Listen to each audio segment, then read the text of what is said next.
Now students, today we will discuss law of chemical combination. So students, the following two laws of chemical combination were established after much experimentations by Lavoisier and Proust. जैसा मैंने आपको पहली previous video में बताया कि हमारे Antony लेवियसर और Proust दो साइंटिस्ट थे जिन्होंने एक्सपेरिमेंटल प्रूफ किया, तो उन बेसिस पे इन्होंने लॉज दिए, ठीक है। और वो दो जो हमने लॉ पढ़ने हैं वो है law of law of conservation of mass and law of constant proportion. तो फर्स्ट लॉ पे आते हैं हम, जो है law of conservation of mass. ठीक है स्टूडेंट्स, जो फर्स्ट लॉ है हमारा लॉ ऑफ कंजर्वेशन ऑफ मास। तो यहाँ पे कंजर्वेशन ऑफ मास, यहाँ पे स्टूडेंट्स मास की बात हुई है, मतलब किसी एटम के मास के ऊपर ये पूरा डिपेंडेंट है।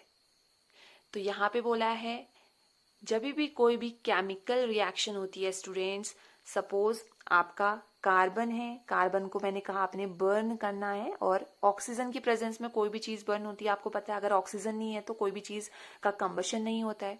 तो जब हम कार्बन और ऑक्सीजन को कंबाइन करेंगे, रिएक्ट कराएंगे, तो इनको हम बोलते हैं स्टूडेंट रिएक्टेंट। ठीक है, ये होता है रिएक्टेंट। तो इनको हमने कंबाइन कराया, रिएक्टेंट कराया, तो जो आपका कंपाउंड बना कार्बन डाइऑक्साइड, इसको बोलते हैं प्रोडक्ट, और जो ये पूरी रिएक्शन है इसको बोलते हैं केमिकल रिएक्शन। ठीक है स्टूडेंट्स, इसको बोलते हैं हम केमिकल रिएक्शन। तो क्या बोला इन्होंने law of conservation of mass में, according to them mass can neither be created nor be destroyed in a chemical reaction. ये केमिकल रिएक्शन है स्टूडेंट्स। तो इसमें बोला गया कि जो मास है वो ना तो क्रिएट कर सकते हैं हम, ना तो डिस्ट्रॉय कर सकते हैं केमिकल रिएक्शन में। अब मास की बात हो रही है तो आपको इसके लिए कुछ एलिमेंट्स याद करने पड़ेंगे स्टूडेंट्स। हाइड्रोजन टू कैल्शियम, आप याद कर लीजिए एलिमेंट्स, उनके एटॉमिक नंबर और मास नंबर आपको लर्न करने हैं। ठीक है, जैसे अभी मैं कुछ एग्जांपल दिखाती हूँ आपको। जैसे कार्बन है, कार्बन का मास होता है स्टूडेंट्स 12, ठीक है, प्लस ऑक्सीजन का मास नंबर होता है 16। अब यहाँ पे हमारे पास दो ऑक्सीजन के एटम्स इन्वॉल्व हैं, तो इंटू 2, तो कितना हो गया 12 प्लस 32, आप प्लस करोगे तो ये आएगा 44 ग्राम। ठीक है, ये तो बात हो गई रिएक्टेंट की। अब आते हैं हम प्रोडक्ट में। तो कार्बन का मास 12 होता है, प्लस ऑक्सीजन का 16 होता है, 2 यहाँ पे ऑक्सीजन है हमारे पास, तो जाएगा 12 प्लस 32, तो 44 gram. As you can see the mass of reactant is equal to mass of product. तो यही तो बोला हमारे फर्स्ट लॉ ने कि mass neither be created nor be destroyed in a chemical reaction. आपने देखा हमने दो एटम्स को कंबाइन करा, तो जो प्रोडक्ट बना उनके मासेस में कोई चेंजेस नहीं हुआ, उनके क्या हुए, सेम मासेस रहे। ठीक है, तो ये लॉ हमारा प्रूफ करता है law of conservation of mass. ठीक है, एग्जाम्पल है आपका law of conservation of mass का। मैंने क्या कहा, mass neither be created nor be destroy in a chemical reaction. तो केमिकल रिएक्शन क्या होता है सबसे पहले तो जब आपके रिएक्टेंट आपस में कंबाइन करेंगे और जो नया प्रोडक्ट का फॉर्मेशन होता है, ठीक है, जो रिएक्शन करेंगे आपस में they are known as reactant. यहाँ पे कार्बन और ऑक्सीजन आपस में रिएक्शन करेंगे तो ये होंगे रिएक्टेंट। अब इन्होंने फॉर्म किया किसका, कार्बन डाइऑक्साइड। तो जो ये प्रोडक्ट बना, जो ये नया सब्सटेंस बना, इसको हम बोलते हैं प्रोडक्ट। तो अब हम फर्स्ट लॉ जो हमारा इसको प्रूफ कर रहे हैं। ठीक है, तो फर्स्ट लॉ के लिए हमें मास इनका जानना जरूरी है।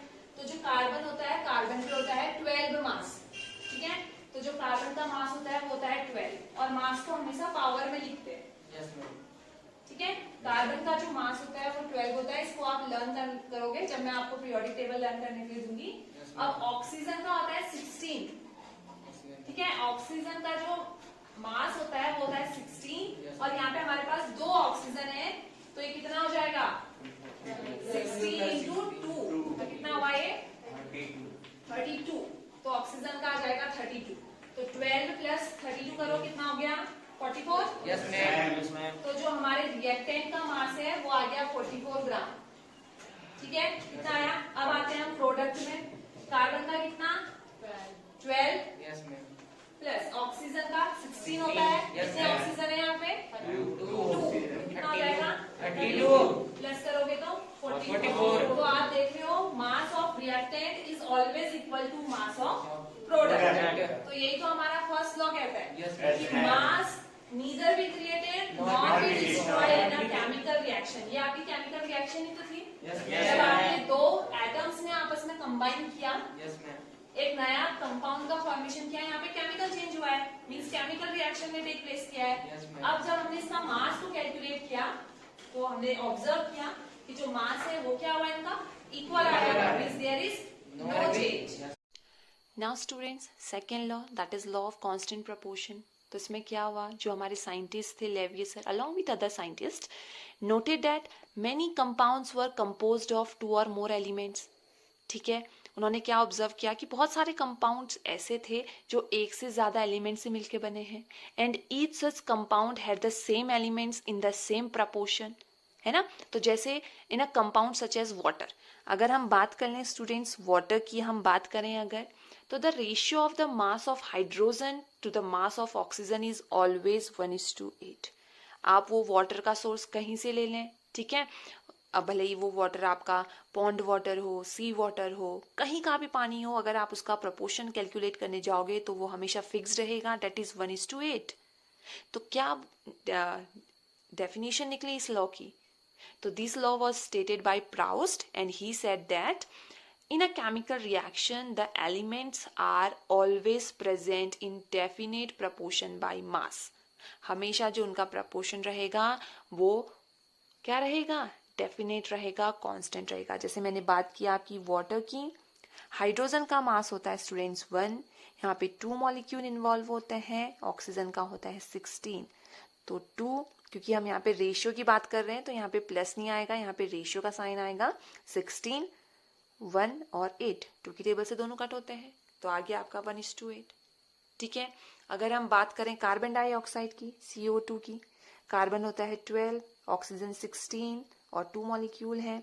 ठीक है, तो ये हो जाएगा 12:32, 2 से कैंसिल हो जाएगा, 2 6 12, 2 1 2 6, फिर से 2 की टेबल में आता है, 2 3 6, 2 8 16, 3:8।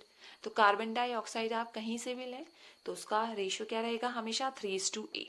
तो ये लॉ हमें क्या बताता है, in a chemical substance the elements are always present in definite proportion by mass. हमारा लॉ ऑफ कांस्टेंट प्रपोर्शन, या जिसको हम बोलते हैं लॉ ऑफ डेफिनेट प्रपोर्शन। ठीक है, अब यहाँ पे प्रपोर्शन की बात हो रही है। फर्स्ट लॉ में तो मास की बात हो रही थी कि मास हमारा क्या हो रहा था, सेम रह रहा था, चाहे वो रिएक्टेंट साइड हो या प्रोडक्ट की साइड हो। तो अब जो हमारा कांस्टेंट प्रपोर्शन की बात है, मींस किसी केमिकल सब्सटेंस में जो हमारे एलिमेंट्स होंगे उनका जो प्रपोर्शन होगा वो फिक्स्ड होगा। ठीक है, वो कांस्टेंट होगा। जैसे एग्जांपल ले लो वाटर का, वाटर आप किसी भी सोर्स से लो तो जो वाटर का प्रपोर्शन होता है वो हमेशा फिक्स होता है, वो होता है 1:8। कैसे आया, अब मैं कैलकुलेट करूंगी। देखो हाइड्रोजन का मास कितना होता है, 1 होता है। ठीक है, और कितने मॉलिक्यूल है, 2, तो सीधे 2 लिख दो। रेशियो की हम यहाँ पे बात कर रहे हैं तो बीच में रेशियो निकाल दो। ऑक्सीजन का कितना होता है, 16। तो 16। अब ये डिवाइड हो सकते हैं 2 से, Yes, ma'am. 2 1 2, 1 8. Yes, 2 ma'am. 8 Yes, ma'am. तो कितना आया, 1:8. 1:8। तो ऐसा रेशियो निकाल सकते हैं किसी भी सब्सटेंस का। Yes, ma'am. कि अगर आप वाटर कहीं से भी लें, चाहे वो आपका पॉन्ड वाटर हो, सी वाटर हो या रिवर का हो, अगर हम उसका प्रपोर्शन निकालने जाएं तो वो हमेशा फिक्स रहेगा, Yes, that is 1:8। Now students, how we can solve numericals related to these laws। ठीक है, जैसे फर्स्ट लॉ है हमारा, हमें प्रूफ करना है। क्वेश्चन नंबर फर्स्ट है, proof the law of conservation of mass when the mass of BaCl2 is 20.8 gram, Na2SO4 is 14.2 gram, BaSO4 is 23.36 gram and NaCl is 11.7 gram in a chemical reaction। और ये हमें chemical reaction देती है। तो students, जो आपके left hand side में लिखे होते हैं ये होते हैं रिएक्टेंट, और जो आपके राइट हैंड साइड में लिखे होते हैं कंपाउंड्स ये होते हैं आपके प्रोडक्ट। ठीक है, इस चीज को आप याद रखना। तो अब हम कैसे सॉल्व करेंगे इसको, तो पहले हम रिएक्टेंट के जो हमें मास गिवन है उसको नोट कर लेते हैं। BaCl2 हमें गिवन है 20.8, ठीक है, प्लस Na2SO4 हमें गिवन है 14.2। प्रोडक्ट की साइड आए तो प्रोडक्ट में है हमारा 23.36 प्लस NaCl है 11.7। तो जब आप इनको कैलकुलेट करोगे प्लस करोगे स्टूडेंट्स तो आपका आएगा 35 ग्राम। ठीक है, 35 और 35 ग्राम। तो यहाँ से प्रूफ होता है 0.06 समथिंग आएगा। अगर आप प्लस करोगे तो हम राउंड ऑफ निकालते हैं, तो राउंड ऑफ में 35 और 35 रहेगा। ठीक है, तो यहाँ से हेंस प्रूफ हो गया हमारा फर्स्ट लॉ। फर्स्ट लॉ क्या बोलता है?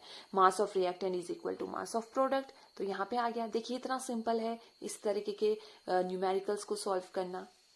अब कभी कभी आपसे क्वेश्चन पूछ देगा कि जैसे ये आपका रिएक्टेंट के दोनों मास दिए हैं, प्रोडक्ट में आपको सिर्फ एक का मास दिया है, दूसरे का आपसे बोल दिया कि कैलकुलेट करो, तो आप इजीली कैलकुलेट कर सकते हैं, है ना। तो वो अब हम सॉल्व करते हैं। सेकंड क्वेश्चन हम कैसे करेंगे, तो हम कैसे सॉल्व करेंगे स्टूडेंट सेकंड क्वेश्चन।